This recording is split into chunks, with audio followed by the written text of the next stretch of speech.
Yesus atau yang dibuat Yesus. Jadi Yohanes 4:54, dan itulah tanda kedua yang dibuat Yesus ketika ia pulang dari Yudea ke Galilea. Ya, mari kita berdoa. Kami percaya bahwa waktu terus menyatakan kebenaran sampai hari ini Tuhan, bahwa tanda keilahian, ketuhanan, kealahan dalam diri Tuhan kami Yesus Kristus, anak-Mu yang tunggal, Yesus dari Nazaret, yang adalah manusia yang lahir di Bethlehem.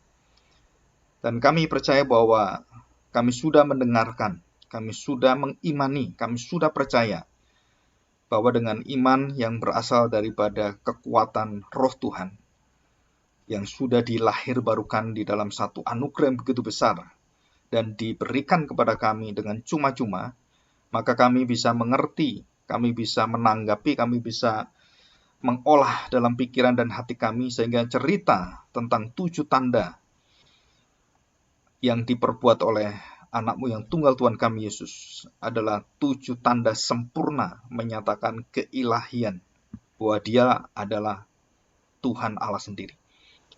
Tuhan, tidak ada satu manusia yang bisa melakukan hal ini, karena semua tanda itu Engkau lakukan dengan langsung dan tanpa berproses yang panjang, dan langsung sembuh secara tuntas, dan tidak ada lagi setengah-setengah. Kami sungguh melihat bahwa hanya satu manusia yang bisa lakukan ini, dan hanya Tuhan yang bisa melakukan ini. Dan Yesuslah yang dinyatakan, dituliskan, dan menjadi fokus dari Injil Yohanes dan seluruh isi kitab suci, bahwa iman tanpa melihat pada Kristus adalah kesia-siaan.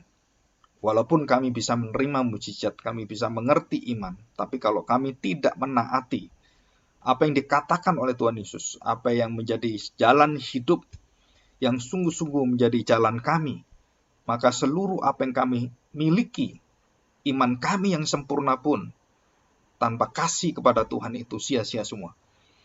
Tuhan, bawalah supaya iman kami hidup, iman kami sungguh-sungguh menjadi iman yang membuahkan satu karya dan wujud yang nyata di dalam kesetiaan kami mengiring Engkau. Terima kasih Bapa, kami serahkan hati kami siap untuk mendengarkan, dan kami mohon Roh Tuhan menolong kami dalam seluruh kelemahan-kelemahan, baik ini alat-alat yang ada, baik pertemuan kami yang serba terbatas ini. Di dalam nama Tuhan Yesus, kami serahkan doa kami ini. Amin.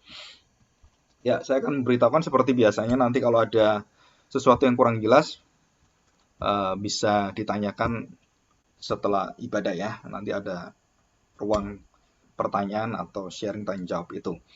Nah, kita akan melihat air menjadi anggur. Ya, sudah selesai. Dan kita melihat Tuhan Yesus dari Yudea itu kembali ke Galilea, dan dari Galilea dia ke Kapernaum. Dia kembali ke Kana. Ya, Kana itu pertama kali Tuhan Yesus menyatakan tandanya, mujizat yang pertama, air menjadi anggur. Air menjadi anggur. Ya, kita akan melihat pasal 4, khususnya pasal 4. Ada beberapa orang yang dituliskan di sini, dan di kitab Injil yang lain itu lebih luas lagi.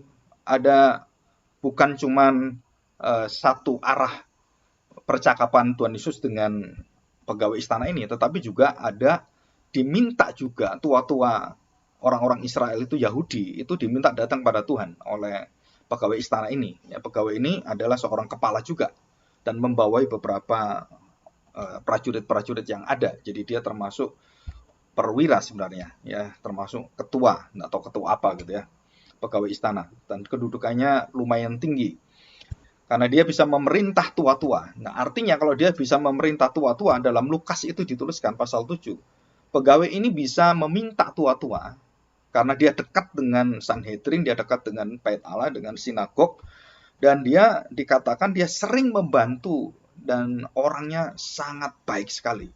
Ya, tua-tua itu mengatakan demikian pada Lukas pasal 7. Nah, kita akan melihat, jadi posisi dari pegawai istana ini adalah seorang yang sudah kenal dengan bangsa Yahudi, dan dia bukan orang Yahudi, dia orang non-Yahudi, dia orang Romawi. Ya. Kenapa orang Romawi? Kita bersyukur Tuhan Yesus mengatakan iman yang begitu besar itu tidak pernah dimiliki oleh seorang pun yang ada di Israel atau di orang-orang bangsa Yahudi. Apakah kalimat Tuhan Yesus itu terlalu melebih-lebihkan kalimat itu? Saya pikir tidak. Karena iman yang seperti dinyatakan di dalam respon pegawai istana ini adalah iman yang memang diharapkan oleh Tuhan. Ya, memang diharapkan oleh Tuhan. Nah, kita akan melihat satu persatu ya. Saya membahas sedikit tentang Galilea dan Kapernaum. Kita masih ingat minggu yang lalu saya menjelaskan tentang Tuhan Yesus mengutuk, memberikan celaka kota-kota yang menolak dia. Yang pertama adalah Kapernaum. Yang kedua, Bethsaida. Ya, kota yang dia memperlihatkan menyembuhkan orang lumpuh 38 tahun yang dalam kelumpuhan itu disembuhkan, dan tempat itu menolak dia dan dia kutuk tempat itu. Bethsaida. Kapernaum dikutuk. Korazim dikutuk. Dan kenapa dikutuk? Kita percaya bahwa kalau Tuhan Yesus mengatakan hal seperti itu pasti ada alasannya. Karena mereka menolak anak Allah. Mereka bukan hanya menolak, mereka menghina, dan mereka tidak mau melembutkan hati, mereka mengeraskan hati. Dan Tuhan Yesus mengatakan begitu banyak mujizat terjadi di Kapernaum di Galilea, tapi orang-orang di sana tidak menerima dia karena mereka tidak bisa menerima karena alasan yang begitu aneh dan sangat ringan dan sepele. Dia berasal dari Nazaret. Dia orang yang lahir di Bethlehem dan kota-kota kecil, desa, ya. Dan kenapa itu ditolak? Bahkan Nikodemus yang ingin mengambil, dan Yusuf Arimatea ingin mengambil mayat Tuhan Yesus dan berdebat dengan Farisi-Farisi yang lain di Sanhedrin waktu penghakiman pengadilan Tuhan Yesus diadili itu, ketua Sanhedrin itu mengatakan, kamu memang dari Galilea? Kan aneh sekali.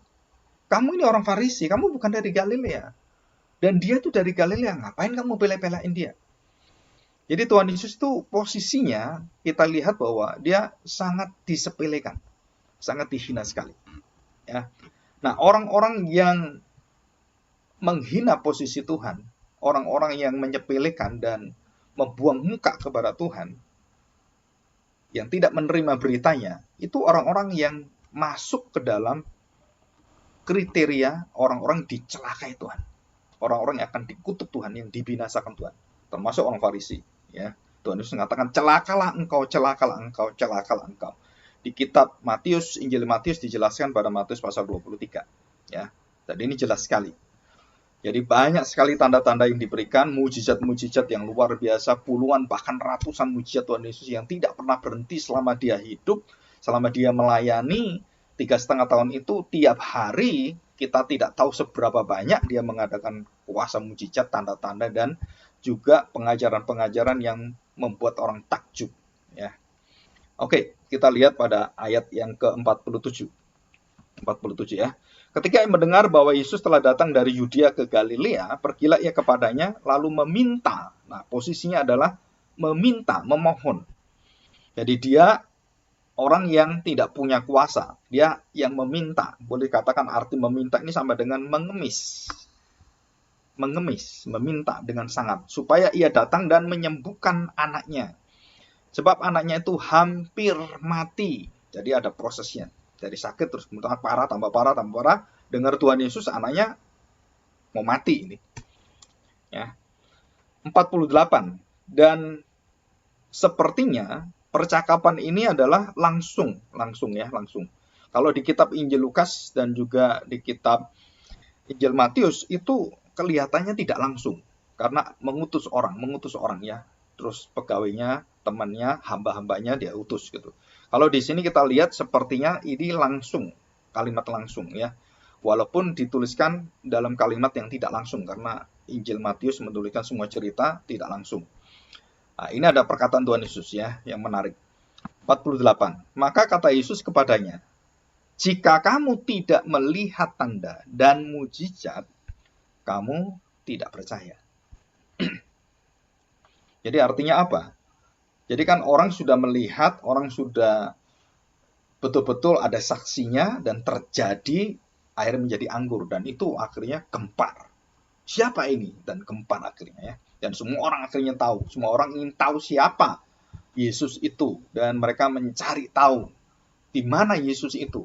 Dan mulai hari itulah Tuhan Yesus menjadi seorang pribadi yang diburu oleh orang-orang yang di dalam kesengsaraan, di dalam penderitaan, di dalam sakit penyakit, orang-orang yang menerima segala tanda petik akibat-akibat dosa itu, dan mereka mencari Tuhan Yesus untuk meminta tanda dan mukjizat itu. Ya, jadi ini ya, posisinya adalah meminta tanda. Tuhan Yesus mengatakan kalimat ini, jika kamu tidak melihat tanda dan mukjizat, kamu tidak percaya. Jadi banyak orang Galilea itu melihat tanda gitu ya. Ini kan orang Galilea yang di Danau Galilea kan ada kota Kapernaum, ada juga di bawahnya itu Kana dan kota-kota yang sekitarnya itu. Dan semua orang itu melihat tanda itu, mereka percaya. Melihat tanda itu percaya, dan mendengarkan kesaksian dari teman-temannya, dari saudara, dari segala orang yang ada yang membahas itu, mereka bertanya-tanya, dan banyak orang yang melihatnya itu percaya. Dan Tuhan Yesus mengatakan, jika kamu tidak melihat tanda dan mukjizat, kamu tidak percaya. Artinya apa? Jadi kalau kamu tidak melihat mukjizat yang sudah terjadi, apa kamu percaya nggak? Situ. Ya. Jadi orang Galilea dengan orang Samaria atau Yudea itu berbeda. Berbeda apa? Mereka menerima banyak mukjizat dan mereka baru percaya. Sedangkan orang dari Yudea, orang dari Samaria ini, orang-orang yang tanda petik sebenarnya di luar daripada lingkup orang Yahudi yang tanda petik memelihara itu. Orang Samaria itu orang yang bercampur gitu ya. Yudea itu orang-orang pemberontak dan lain-lain gitu. Nah, mereka merasa bahwa mereka lebih tinggi, mereka lebih rohani gitu. Nah, Tuhan Yesus mengatakan orang Galilea dengan orang Yudea itu beda. Beda apa? Yang di sana beriman dengan melihat baru beriman. Sedangkan pegawai istana ini dan seluruh orang di rumahnya yang percaya itu tidak melihat, cuman mendengar, dan dia percaya. Mana yang kita pilih? Nah, gereja itu dibagi menjadi dua. Ya, kita orang percaya juga menjadi dua. Banyak orang percaya kalau terjadi mukjizat, saya baru percaya. Kalau terjadi satu kuasa yang luar biasa, saya baru percaya. Saya mau mengikut Tuhan Yesus. Kalau terjadi kuasa yang seperti ini, terjadi ini. Jadi kalau nggak terjadi gimana? Saya nggak mau ikut. Saya tidak mau percaya. Nah, itu pertanyaan itu ditanyakan kepada siapa? Kepada pegawai istana ini. Pegawai istana dari istana Herodes ini. Nah, kita berpikir sejenak. Kenapa Tuhan Yesus tidak mengatakan, jika kamu melihat tanda dan mukjizat, kamu pasti percaya? Kenapa? Karena pada ayat yang kedua, pasal kedua, dan juga pasal ketiga, kita baca, Tuhan Yesus mengatakan kalimat-kalimat yang membuat kita harus berpikir. Dalam Injil Yohanes ini, itu tidak ada satu orang yang bisa percaya Yesus anak Allah, kecuali dengan satu, dilahir barukan. Mereka akan percaya karena melihat, mereka percaya akan melihat. Sampai ujung kitab Injil Yohanes, kita tahu Thomas itu mau membuktikan melihat dulu, baru dia percaya. Dan Tuhan Yesus ingatkan ini, kamu melihat, kamu percaya. Kalau kamu nggak melihat gimana? Kalau kamu tidak disembuhkan gimana? Kalau kamu tidak mengalami terobosan dalam hidupmu gimana? Kalau kamu dalam kesulitan dan Tuhan tidak menengok kamu gimana? Tuhan tidak melawat kamu dan Tuhan membiarkan kamu, bagaimana? Nah, saudara, kita tahu setelah Thomas itu menuntut Tuhan supaya dia mencucukkan tangannya pada pasal yang terakhir gitu ya. Nah, saudara, dalam Injil Yohanes itu Tuhan Yesus itu sangat terbuka, dan dia tuh mengerti kelemahan hati kita, iman kita, dan tahu keterbatasan kita, dan dia mengizinkan dan memberikan tangannya. Nah, silakan cucukkan. Dan bukan cuma tangan, saudara, sampai ke lambungnya pun dicucuk dengan Thomas.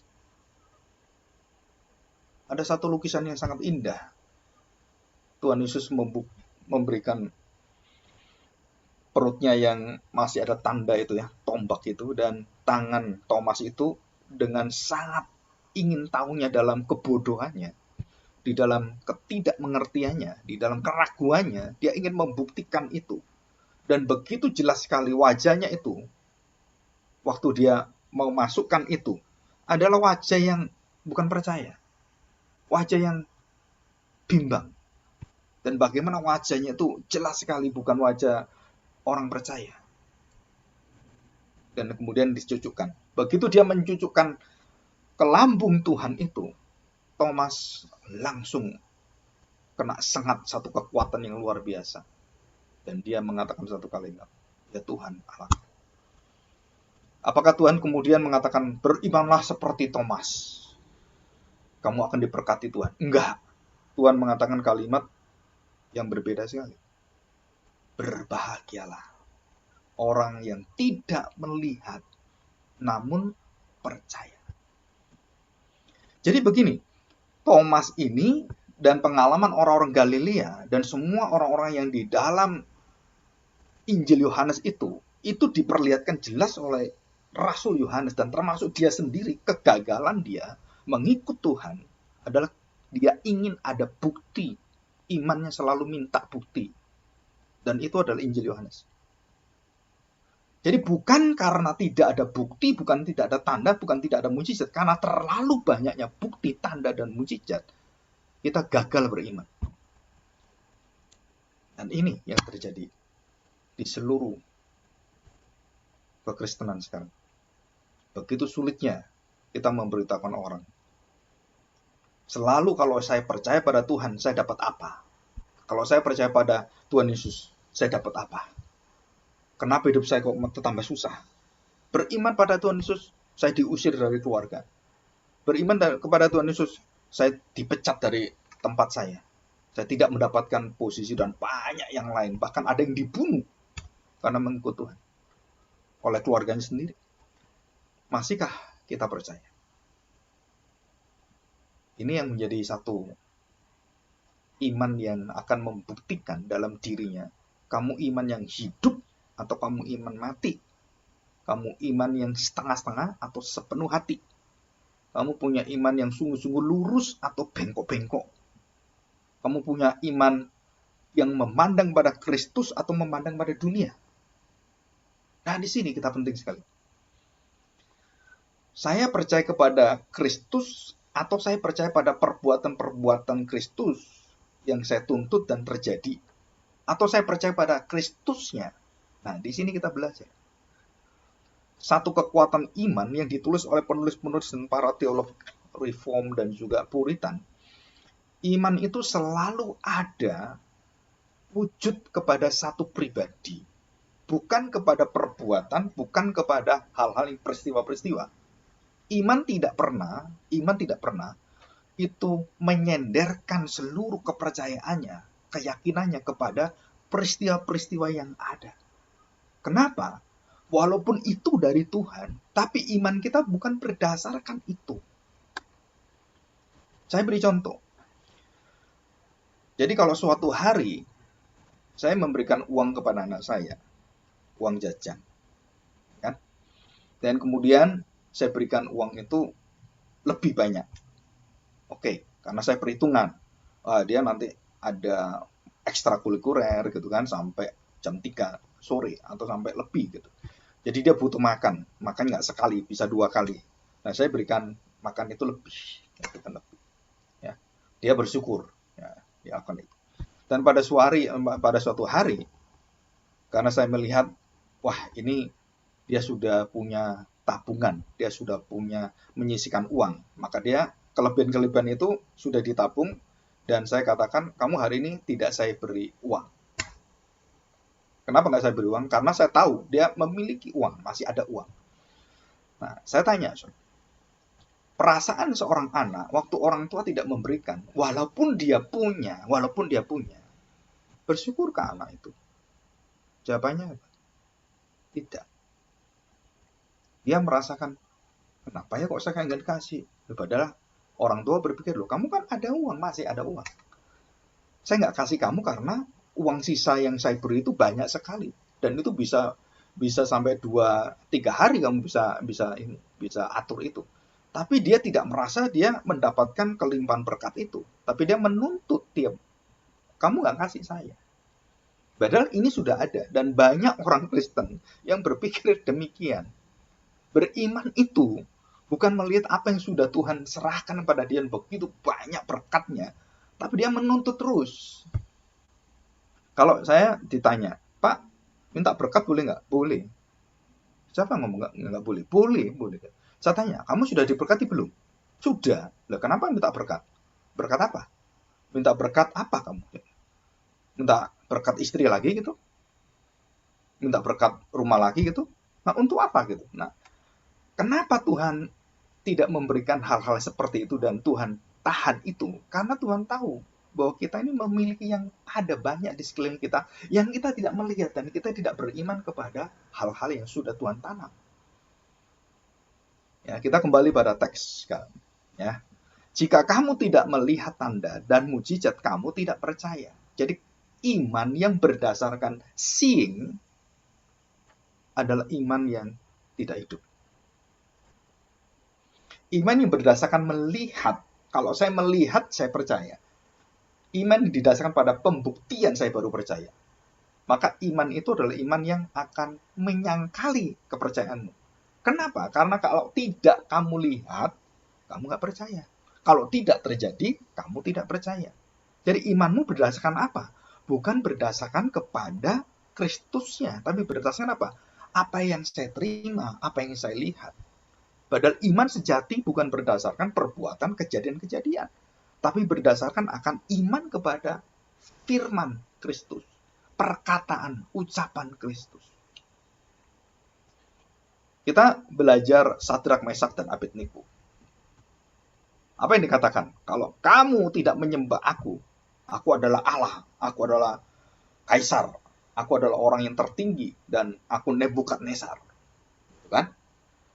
Kalau kamu tidak menyembah aku dan menyembah Allahmu terus, aku bakar. Dan mereka mengatakan satu kalimat yang indah sekali. Apa kalimat itu? Iman bukan karena melihat, bukan karena dibuktikan. Nah, ketiga tokoh iman ini, ya, hero of faith, tokoh iman atau pahlawan iman ini, mengatakan kepada Nebukadnezar satu kalimat ini. Kalaupun Allah kami tidak menolong kami, tidak menyatakan kuasanya untuk menolong kami, dia mengatakan apa? Aku tetap menyembah dia dan tidak menyembah Allahmu, tidak menyembah kamu. Dengan resiko apa? Kematian. Dibakar hidup-hidup. Jadi kita lihat di sini. Iman yang hidup itu melampaui kematian. Melampaui dari seluruh penderitaan. Melampaui dari seluruh daripada pergumulan kita. Iman itu melewati itu. Dan itulah iman. Dan kita belajar. Iman yang ada yang diceritakan oleh Tuhan Yesus ini. Yang dianugerahkan kepada pegawai istana ini. Jadi iman yang tidak melihat buktinya, tidak melihat. Tapi dia tetap percaya. Iman yang mendengar dan percaya. Dan itulah iman yang sejati. Ya. Nah, perhatikan baik-baik ya. Ada satu kalimat yang sangat penuh makna dan ada semacam otoritas, tunduk dan semuanya. Ya, kita lihat. Demikian. Ayat 49, pegawai istana itu berkata kepadanya, Tuhan, datanglah sebelum anakku mati. Kata Yesus kepadanya, pergilah, anakmu hidup. Ya. Karena dia beriman bukan karena melihat. Tuhan katakan, pergilah, anakmu hidup. Karena dia melihat imannya bukan karena melihat, tapi karena percaya kepada dia. Pergilah, anakmu hidup. Ya. Orang itu percaya akan perkataan yang dikatakan Yesus kepadanya lalu pergi. Nah, ini iman proses yang pertama. Percaya yang pertama. Yang kedua itu ayat yang ke 53. Ya, kita baca 53. Maka teringatlah ayah itu. Nah, sekarang dihubungkan ayah ya, anak-anak hambanya ini. Maka teringatlah ayah itu pada saat itulah, bahwa pada saat itulah Yesus berkata kepadanya, anakmu hidup. Persis kemarin siang itu saya bertemu dengan Tuhan Yesus ngomong begini, dan sekarang ayah anak itu, pegawainya itu, hambanya itu ngomong kapan terjadi? Siang. Dan orang pegawai istana berpikir, loh berarti dia ngomong persis kamu sembuh. Dia tidak melihat. Dia tidak bisa mengatur dalam pikirannya bagaimana ini terjadi. Nggak bisa. Dia cuma percaya. Nah, percaya yang pertama, yang ayat 50 tadi, ayat 50, orang itu percaya akan perkataan yang dikatakan. Itu adalah iman yang lahir dari anugerah Tuhan. Dan itulah status iman yang beranugerah, yang memiliki kekuatan yang dibukakan karena percaya dia mengerti itu. Dan kemudian Tuhan buktikan, dan waktu dia datang, dia percaya lagi sekarang. Percaya yang kedua, lapisan kedua apa? Percaya di dalam wujud iman itu. Nah, kita ada bedanya ini ya.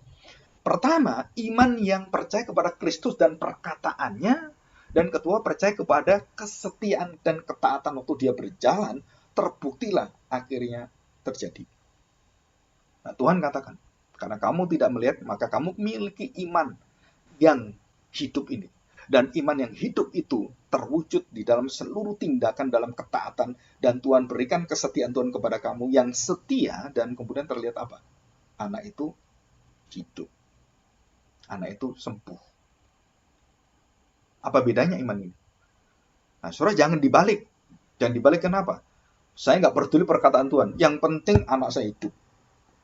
Anak saya sembuh, anak saya tidak sakit, keluarga saya kemudian tidak mengalami kemiskinan, tidak mengalami ketidaksejahteraan, ketidaknyamanan. Saya ingin menjadi orang Kristen yang sangat indah, sangat baik, sangat limpah dan semuanya dalam hitungan sebagai manusia dunia ini. Seperti itu. Maka waktu kita melihat bukti yang di sini dan waktu kita lihat semua terjadi di sini tanpa adanya Kristus di sini, maka iman di sini itu iman yang kosong, melompong, dan sia-sia seperti gung yang berkumandang dan canang yang bergemerincing. Jadi statusnya adalah saudara harus percaya pada Kristus. Dan waktu kamu percaya pada Kristus dengan perkataannya dan kamu melihat dia dan percaya, hak Tuhan waktu dia memberikan pergilah anakmu sembuh, itu adalah membuktikan bahwa Kristus adalah ilahi. Bagaimana jika Kristus tidak membuktikan itu? Dia tetap ilahi. Nah, iman saya tetap pada Tuhan. Kalau dia tidak memberikan gimana? Kalau dia mati gimana? Dia tetap percaya pada Tuhan, dan iman itulah yang bisa menerima terwujud atau tidak terwujud. Karena ini menyatakan satu keilahian Mesias, Kristus, maka dinyatakan bahwa pasti terwujud karena berkaitan bukan dengan saya. Berkaitan dengan keilahian Kristus. Nah, ini bedanya. Jadi waktu saya menuntut, bukan berkaitan dengan keilahian saya, bukan, termasuk pendeta-pendeta. Saya mengatakan mujizat pasti harus terjadi. Kamu memang Kristus itu? Bukan, kamu bergantung pada Tuhan Yesus. Iman yang bergantung pada Tuhan, iman yang hidup. Tetapi kalau saya kemudian menuntut itu berjalan, dan saya menolak Kristus dengan menuntut ini, maka iman saya membawa saya kepada keraguan dan penghakiman Tuhan. Dan iman saya kosong nanti. Sia-sia. Kenapa? Karena perkataan Kristus dan pribadi Kristus itu tidak menjadi kekuatan saya. Jadi saya menjadi yang menentukan keilahian Tuhan. Wah, ini celaka sekali. Coba kita pikir baik-baik. Jadi Kristus yang kita percaya, dia ilahi, dia membuktikan keilahiannya dengan mujizat itu. Terus kita menuntut, wah harus terjadi. Kalau nggak terjadi, wah nggak bisa. Aku beriman, sudah beriman. Aku sudah percaya mati-matian.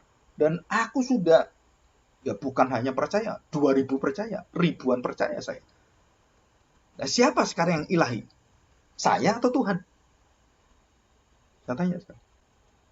Dan banyak pendeta mengajarkan kamu yang ilahi, kamu yang bisa tentukan, kamu yang bisa mendatangkan mujizat. Wah, ini pengajaran yang jauh berbeda dengan Alkitab. Jadi waktu ditunjukkan mujizat itu terjadi, menyatakan keilahian Kristus. Kalau kita menuntut itu terjadi karena kita yang ilahi.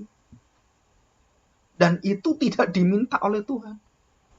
Percaya yang kedua ada percaya karena taat atas perkataan Tuhan, terjadilah itu. Jadi tetap pusatnya adalah pada Kristus. Kalau ini tidak terjadi gimana? Ya saya harus tahu bahwa ada hal yang lebih baik yang Tuhan inginkan. Dan banyak cerita-cerita dalam Alkitab, Rasul Paulus, Petrus dimasukkan penjara, nggak dikeluarkan sampai mati dia. Dipenggal kepalanya, digantung, dan kemudian disalib. Nggak ditolong Tuhan. Apa kurang doanya? Enggak. Apakah mereka tidak percaya pada Tuhan? Terus kemudian karena tidak ditolong Tuhan, terus mereka kemudian dihukum mati, terus mereka menuntut pada Tuhan? Enggak. Mereka sadar. Keilahian bukan saya, Kristus. Kalau dia nggak tolong saya, puji Tuhan. Kenapa? Karena saya percaya dia. Nggak ditolong pun, saya percaya dia Tuhan saya. Nah ini loh iman yang hidup. Tidak ditentukan dengan apa yang kita buktikan, apa yang kita lihat. Tapi kita manusia, dan juga pada umumnya orang Kristen, selalu ingin pembuktian-pembuktian itu. Menunjukkan apa? Supaya kamu kalau ilahi, ayo tunjukkan. Bukan, itu yang ilahi saya, bukan Tuhan Yesus. Kalau memaksa itu berarti saya yang maksa gitu. Coba perhatikan kalimat-kalimat orang yang menghina Tuhan Yesus waktu Tuhan Yesus disalibkan. Apa yang dikatakan? Hampir sama semua. Kamu ya bisa menolong orang, melakukan mujizat, orang-orang yang lumpuh bisa berjalan, orang buta bisa terjalan. Kamu nolong dirimu sendiri nggak bisa. Nah, saya tanya sekarang. Jadi Tuhan Yesus pun waktu melakukan mujizat itu untuk dirinya nggak? Enggak. Untuk siapa? Untuk Bapaknya. Jadi Tuhan Yesus pun memberikan contoh pada kita iman yang benar. Iman yang bukan untuk dirinya, untuk kepentingannya. Tapi dia masuk dalam perjalanan yang penderitaan Via Dolorosa, jalan salib itu, dan sampai dia mati. Dia tidak membela dirinya karena itulah jalan Bapaknya. Itulah yang harus dia jalani, dan termasuk diri kita. Tidak selalu hidup kita itu di dalam kelurusan, tidak selalu hidup itu dalam keriangan, kegembiraan. Suatu waktu kita melihat ada hal-hal yang menimpa kita, kesulitan-kesulitan. Dan iman kita berada di mana? Kita ingin seperti Tuhan Yesus, yang diolok oleh orang di bawah salib, oleh orang-orang tentara yang menghina dia dan orang-orang sekitar, ya termasuk orang Farisi, ahli Taurat semua itu. Hei, kamu itu, mana kuasamu? Buktikan di mana kuasamu. Nah, di situ kita melihat orang-orang ini menghina Tuhan Yesus. Orang-orang ini ada orang yang akan binasa. Coba perhatikan. Menuntut supaya Yesus menyelamatkan diri. Menuntut supaya Tuhan melakukan mujizatnya. Saudara, kita sedang membuat diri kita ilahi di atas Tuhan. Memerintah Tuhan. Dan ini celaka sekali. Dan kita diajar dengan pengajaran-pengajaran seperti ini. Berdoalah, yakinlah kamu dengan sungguh-sungguh. Bukan seperti itu. Kita harus percaya yang berdaulat itu siapa. Yang menentukan semua itu siapa. Jadi tanda mujizat boleh ada dan boleh tidak ada. Dan itu bergantung pada percakapan, perkataan, ucapan Tuhan Yesus. Kehendak dia. Ya inilah iman yang sejati. Ya kita sudah ngerti nih ya. Nah, kita lanjutkan sekarang ya. Lahirnya iman dan hidupnya iman. Jadi dikatakan perkataan tentang hidup. Ya, saya akan bahas ini.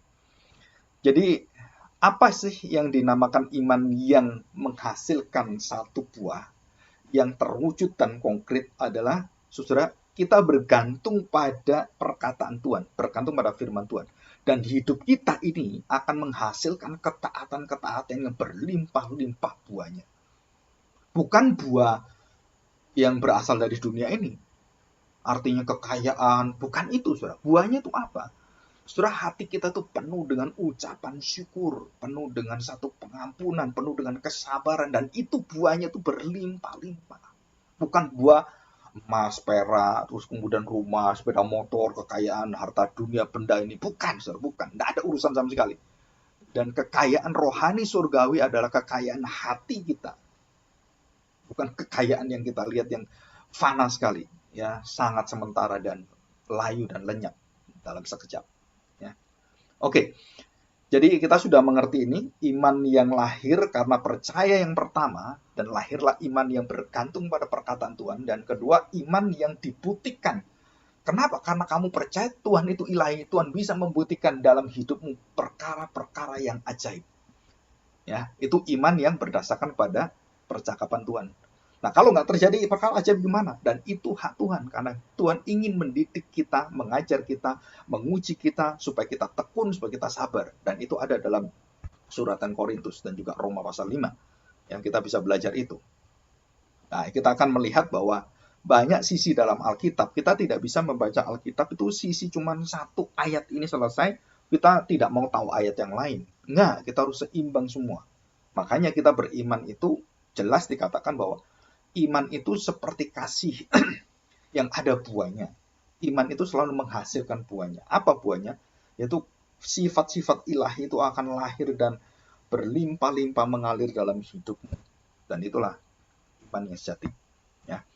Oke, kita akan bahas yang kedua adalah perkataan tentang hidup.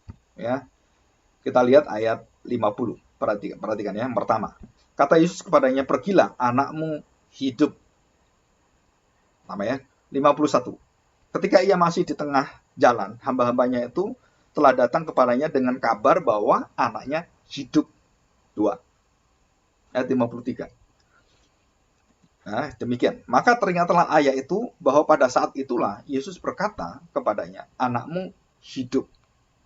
Lalu ia pun percaya, ia dan seluruh keluarganya. Dan itulah tanda kedua yang dibuat Yesus ketika ia pulang dari Yudea ke Galilea.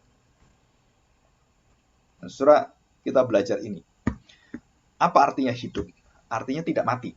Jadi Injil Yohanes itu mengajar kita dualisme rohani, bukan dualisme orang Yahudi ya. Jadi ada gelap, ada terang, ada percaya, ada keraguan, gitu kan? Terus ada hati yang sungguh-sungguh dipimpin oleh keinginan-keinginan surgawi, dan ada hati yang dipimpin oleh keinginan-keinginan duniawi ini. Daging dan roh. Gitu kan? Jadi orang-orang yang selalu berharap kepada Tuhan dan orang-orang selalu bergantung kepada dunia ini. Dan dibagi menjadi dua seperti itu. Artinya apa? Bahwa iman yang sejati itu, iman yang bergantung sepenuhnya kepada perkataan Tuhan. Dan iman yang bergantung kepada apa yang dia lihat, apa yang dia percaya, itu sangat rapuh. Dan iman itu bisa ambruk sewaktu-waktu. Kenapa? Waktu Tuhan tidak menyatakan seperti yang kita mau. Baik doa kita, baik keinginan kita, pikiran kita, itu sulit sekali. Kita tahu bahwa perjalanan dari para tokoh iman, mulai dari Abraham, Ayub, dan sampai tokoh-tokoh iman yang lain, tidak ada satu tokoh iman yang jalan di hidupnya itu tidak ada pergumulan, tidak ada kelemahan-kelemahannya. Dan semua dinyatakan dalam Alkitab. Mereka memiliki iman yang berwujud, iman yang setia, dan mereka walaupun dalam kelemahan, dalam dosanya, dalam kekeliruannya, mereka tetap memandang pada Tuhan dan menantikan perkataan dan kebenaran firman Tuhan. Ayub sama. Nabi-nabi seperti Amos, Yunus semua sama. Habakuk juga sama. Ayub itu lebih lagi. Coba kita bayangkan. Nggak masuk akal. Kita sulit sekali menerima hidup seperti Ayub. Bahkan Ayub juga ingin sekali menuntut Tuhan supaya menjawab kenapa saya seperti ini. Dan saya percaya di dalam gereja-gereja yang mengandalkan kekuatan iman, kekuatan healing movement semuanya itu, mereka nggak akan pernah mau membahas Ayub. Coba lihat Ayub.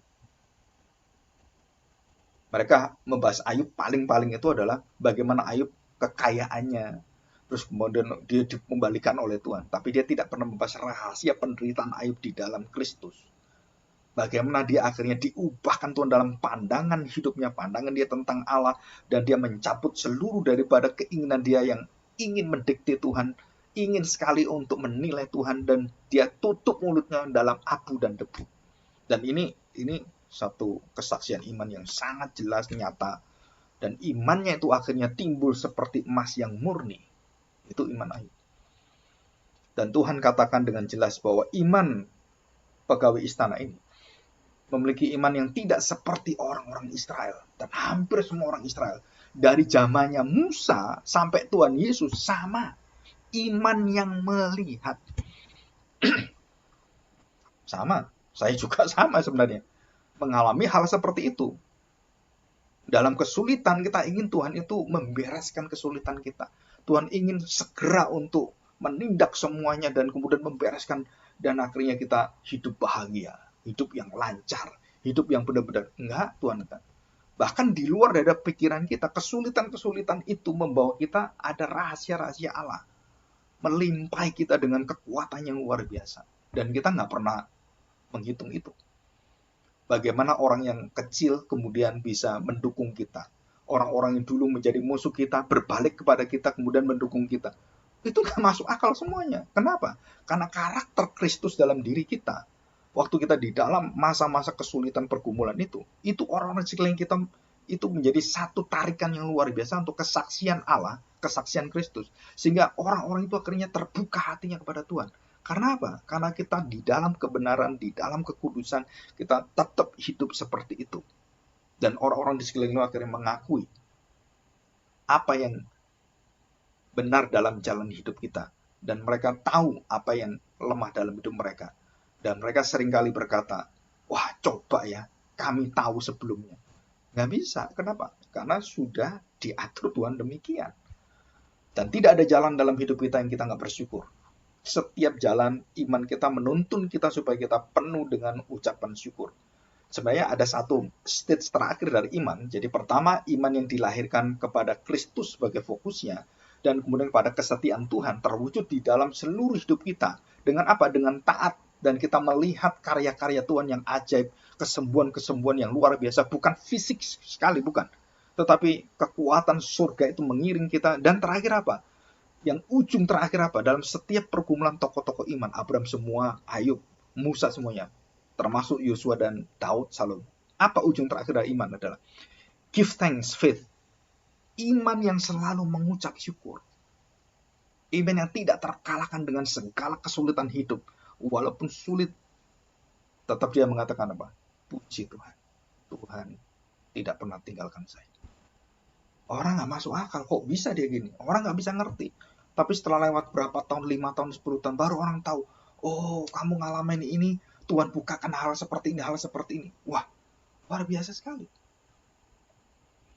Saya beri contoh, ya pengalaman saya di dalam pelayanan rohani.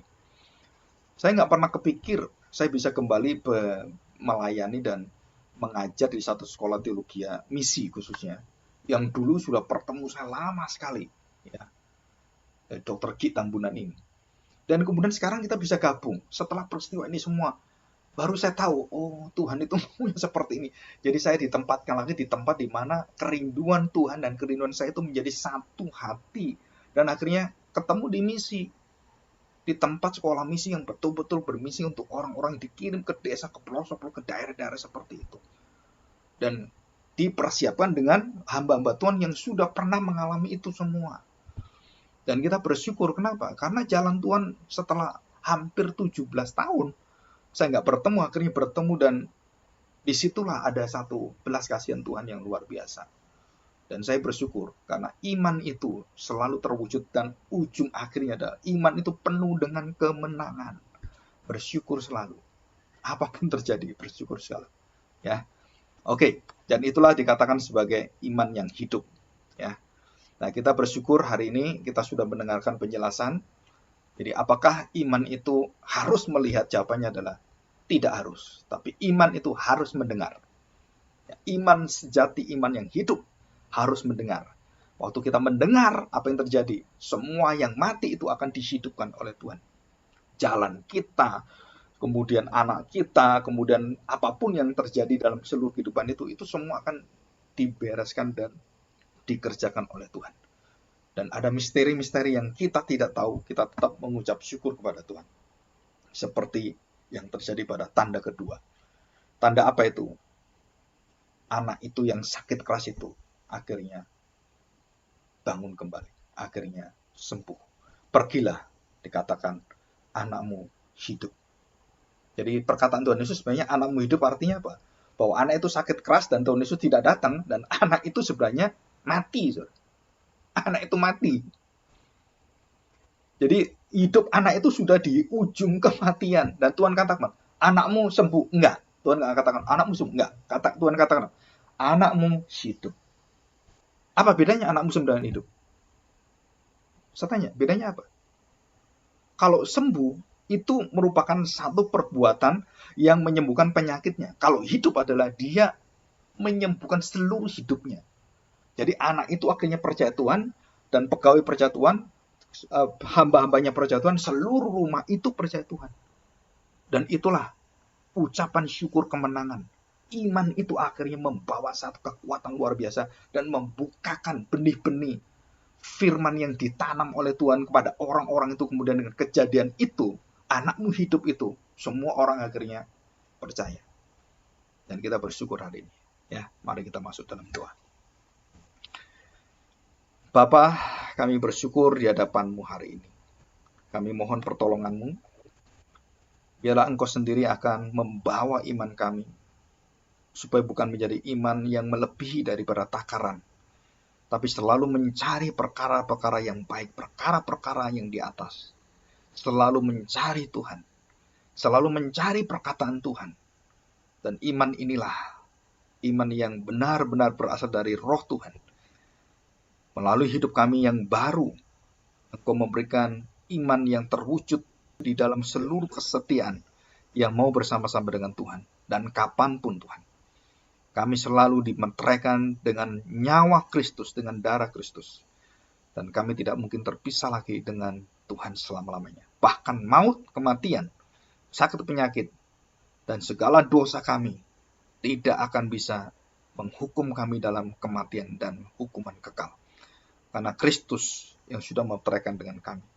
Dan iman inilah yang akan kami nikmati, yang akan terus membawa kami dalam sukacita yang besar, sampai kami bertemu dengan kegembiraan hari Tuhan, hari penghakiman, dan hari pemisahan, hari konsumasi, hari yang sangat bahagia, dan kami bertemu dengan Engkau selama-lamanya.